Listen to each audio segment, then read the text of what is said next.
নমস্কার বন্ধুরা। আজকে আমরা যদি মার্কেটকে দেখি, আচ্ছা মার্কেটে আসার আগে যেই কথাটা সেটা হচ্ছে আজকে আমি বাইরে ছিলাম তাই ভিডিওটা আসতে দেরি হচ্ছে। তো একটু প্লিজ কষ্ট করে আজকে দেখে নেবেন। তবু আপনাদের কালকের মার্কেটের অ্যানালিসিসটা ভীষণ জরুরি, তাই আপনাদের অ্যানালিসিসটা দিতে আজকে বাধ্য হলাম। যেটা মার্কেটের ক্ষেত্রে কালকের দিনে আমরা কি দেখতে পেতে পারি। আচ্ছা প্রথমেই বলে রাখি যে এই চ্যানেলে যারা এসেছেন তাদের দিকে একটু আপনাদের একটাই কথা বলার, সেটা হচ্ছে এখানে আপনারা দেখবেন যে এই চ্যানেলে আমরা যদি দেখি যে নতুন চ্যানেল তৈরি হয়েছে, কারণ আগের চ্যানেলটাতে অলরেডি মনিটাইজেশন অফ হয়েছে। তো প্লিজ এইটাতে সাবস্ক্রাইব করে দেবেন এবং প্রচুর প্রচুর পরিমাণে শেয়ার করবেন, যাতে যারা আগে এতজন সাবস্ক্রাইবার ছিলেন প্রায় 11-12 হাজার জন, তারা যাতে আবারও এই চ্যানেলে আসে এবং তারা যাতে দেখতে পায়। আমরা ওই চ্যানেলেও মাঝে মাঝে ভিডিও দেব এবং প্রমোশন অবশ্যই করব। তবু আপনারা একটু নিজেরাও হেল্প করে এই চ্যানেলটাকে অবশ্যই বাড়িয়ে দেবেন। তো চলুন ভিডিও শুরু করা যাক। ভিডিও দেখুন, আমরা যদি বলি নিফটি ফিফটির ক্ষেত্রে, নিফটিতে দেখতে পাচ্ছি যে একই রকম সিনারিও এবং কালকের দিনে কিন্তু বেশ ভালো একটা পোটেনশিয়ালিটি আছে এই জোনটার ব্রেক করার। বলবেন কেন? দেখুন এই জোনে ব্রেক করার কারণ আমি বলছি। এই জোনটা কত দূর অবধি নিয়ে আসতে পারে, যদি এই জোনটার ব্রেকডাউন হয় তাহলে যেটা ফার্স্ট এসে দাঁড়াচ্ছে সেটা এসে দাঁড়াচ্ছে হচ্ছে 23,222-এর লেভেল এবং 22,888 লেভেল। এই দুটো লেভেল কিন্তু সাপোর্ট হিসাবে পাবে। ওকে, তো 23,222-এর লেভেল আমরা এই ট্রেন লাইনটা যখনই ব্রেকডাউন করবে আমরা দেখতে পেতে পারি 23,222-এর লেভেল এবং তারপরে যেটা দেখতে পেতে পারি সেটা হচ্ছে 22,888 লেভেল। এখন এইটা বলার কারণ কি? দেখুন আমরা যদি দেখি যে ডাউ জোন্সকে এখন অলরেডি মার্কেট চলছে, মার্কেট আওয়ার্সে ডাউ জোন্স এখনো অবধি কিন্তু নেগেটিভ ট্রেড করছে। তো এই নেগেটিভ যদি ট্রেড করে সেক্ষেত্রে কিন্তু কালকের দিনে আমাদের মার্কেটের ক্ষেত্রেও বেশ কিছুটা দেখতে পাই। এবং যদি ভোলাটিলিটিকে দেখি, ইন্ডিয়া ভিক্স যদি দেখি, সেক্ষেত্রে কিন্তু বেশ একটা আপসাইডে মুভমেন্টের সম্ভাবনা দেখাচ্ছে। আজকে কিছুটা আপসাইডে হয়েছে।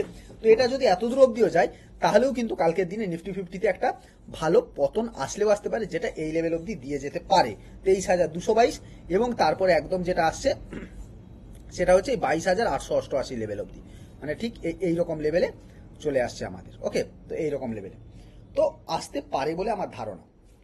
সেক্ষেত্রে এই লেভেলটাকে কিন্তু অবশ্যই আপনারা কনসিডার করবেন এবং এই লেভেলটা থেকেই সাপোর্ট পেতে পারে এবং এখান থেকে আবার উঠতে পারে। এবং এইটা যেখানে যদি দেখেন এই ট্রেন লাইনটা কিন্তু ভীষণ ইম্পর্টেন্ট এবং 200 ডিএমএ যারা লাগিয়ে দেখবেন, এখানে আশা করছি 200 ডিএমএটা আপনারা পেয়ে যাবেন। তো সেক্ষেত্রে কিন্তু নিফটির এই চার্টটা ভীষণ ইম্পর্টেন্ট একটা চার্ট আমাদের জন্য এবং এই চার্টটাকে আমাদের খুব ভালোভাবে দেখা উচিত। আচ্ছা এখানে একটা কথা বলে রাখি, যেটা হচ্ছে আমাদের যারা ক্লাসে জয়েন করতে চান তারা এই নাম্বারে যোগাযোগ করে, যেটা স্ক্রোল হচ্ছে এই নাম্বারে যোগাযোগ করে আপনারা ক্লাসের জন্য যোগাযোগ করতে পারেন। তবে অবশ্যই হোয়াটসঅ্যাপ করবেন, আমাদের লাইভ ট্রেনিং মেন্টরশিপ ব্যাচ চলতে থাকে, তো আপনারা চাইলে জয়েন করতে পারেন। ওকে, এবার আসি যে কালকের দিনে ব্যাংক নিফটিতে কি দেখতে পারি। দেখুন ব্যাংক নিফটির ক্ষেত্রে আমরা যদি এইটাকেই যাই, এটাতে নিয়ে আসি ব্যাংক নিফটিতে, তারপরে আমি নিফটির ব্যাপারে আরও কিছু কথা বলবো আজকে, যে কথাগুলো আমার মনে হয় ভীষণ ইম্পর্টেন্ট হতে চলেছে। দেখুন ব্যাংক নিফটিও একই রকম কিন্তু একটা জোন তৈরি করেছে। কি করেছে? এই জোনটাতে আসার পরই বারবার বারবার আমরা দেখেছি উঠে যাচ্ছিল। তো এইটাই সে যদি ব্রেক করে সেক্ষেত্রে কিন্তু এখানে আমরা যেটা দেখতে পাচ্ছি 49,555 থেকে একটা সাপোর্ট এবং তারপরে যদি দেখি 49,444-এ একটা স্ট্রং সাপোর্ট মার্কেট দেখাতে পারে। ওকে, তো এখান থেকে একটা আবারও আপসাইডে যাওয়ার মুভমেন্টের সম্ভাবনা আছে। ওকে, তো সেক্ষেত্রে এইটা দেখা উচিত। এবার দেখুন এই সাল প্রায় শেষ হতে চলেছে। এখন অনেকেই ভাবছেন যে বোধহয় আমাদের এই মাস মানে এই পুরো বছরটা খুব একটা বেশি রিটার্ন দেয়নি। আমি যদি দেখাই আপনাদের যে এই সালে কিন্তু বেশ ভালোই রিটার্ন দিয়েছে। দেখুন এই সালে যদি দেখি আমরা জানুয়ারি 24-এ দেখুন গ্রিন, তো প্রায় বেশ ভালো কিন্তু রিটার্ন দিয়েছে। মানে আগের সালে অবশ্যই ভীষণ ভালো, 2023 সালে বেশ ভালো একটা রিটার্ন দিয়েছিল। আমি যদি প্রত্যেকটা সালের আপনাদের রিটার্ন দেখাই যে কে কত সালে কত রিটার্ন দিয়েছে, আমরা যদি ধরি এখান থেকে আমরা প্রায় এখানে রিটার্ন দেখতে পাচ্ছি 20%-এর কাছাকাছি রিটার্ন দিয়েছিল। তো এই আমাদের এই বছর কি দিয়েছে সেটা দিয়েছে প্রায় এখনো অবধি রিটার্ন আছে 8.9%-এর কাছাকাছি ধরতে পারেন।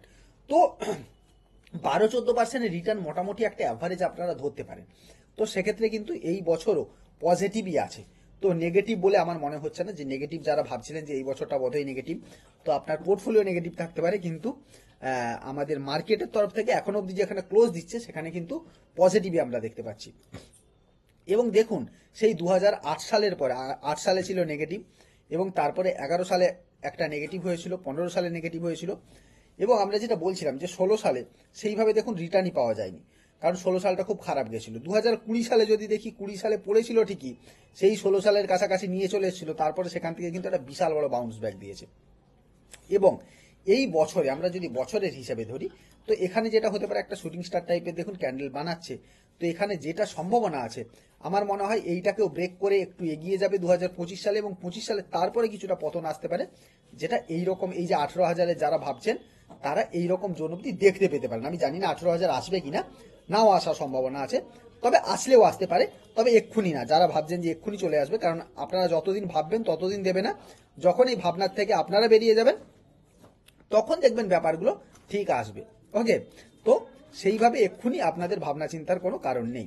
এবার আসি কালকের দিনে আমরা কিভাবে ট্রেড প্ল্যান করব এবং কালকের দিনে কি কি প্ল্যান আমাদের থাকতে পারে। কালকের দিনের প্ল্যান আমরা যদি দেখি, দেখুন মার্কেট কিন্তু এই জোনটার মধ্যেই মার্কেট আটকে পড়ে আছে।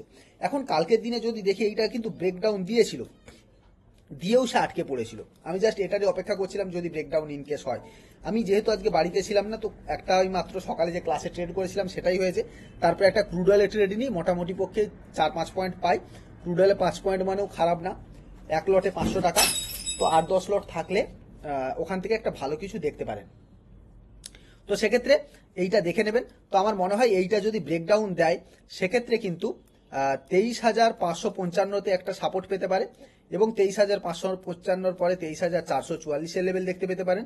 23,444-এ একটা সাপোর্ট পেতে পারে, যদি 444 ব্রেক করে তাহলে 23,388 লেভেল এবং 23,333-এর লেভেল, এই লেভেলগুলো আমরা দেখতে পেতে পারি। ওকে, নিচের দিকে। আর ধরুন ইনকেস যদি উপরের দিকে চলতে থাকে, তাহলে উপরের দিকে এখান থেকে যাওয়ার পরে 722-এর লেভেলে যাওয়ার পরে এটা কিন্তু আবারও সেই 23,866 এই লেভেলটাতে এসে রেজিস্ট্যান্স পেতে পারে। 866 থেকে 888 লেভেল একটা স্ট্রং রেজিস্ট্যান্স আছে, তো এই রেজিস্ট্যান্সে এসে কিন্তু আবারও সে থেমে যেতে পারে। তো আজকে এমনিতেই ক্লান্ত লাগছে, তো সেভাবে আর তেমন কিছু ভিডিওটাকে আর বাড়ালাম না। যারা যারা চান তারা ক্লাসে জয়েন করতে পারেন, আর তার সাথে সাথে আমাদের ভিডিওটাতে লাইক করে দেবেন, চ্যানেলটাতে সাবস্ক্রাইব করবেন, আর বেল বাটনটা অবশ্যই দাবাতে ভুলবেন না। ব্যাঙ্ক নিফটি নিয়ে আর সেইভাবে অ্যানালিসিস করার কিছু নেই, কালকে আমরা অবশ্যই অ্যানালিসিস করব ভালোভাবে। আরও কিছু বলবো, কারণ কালকে অলরেডি ব্যাঙ্ক নিফটিতে প্রায় প্রচুর পরিমাণ অনেকেই কমিয়ে দিয়েছেন, আর এই মুহূর্তে ট্রেড একটু কম করাই ভালো, তাই একটু ট্রেড কম করবেন। আমি কালকে অনেক কিছু শেয়ার নিয়েও কথা বলবো। তো চলুন আজকের মতো ভিডিও এখানেই শেষ করছি। থ্যাংক ইউ, বাই বাই, খুব ভালো থাকবেন, সুস্থ থাকবেন, আবার দেখা হচ্ছে একটা নেক্সট ভিডিওতে। Bye bye.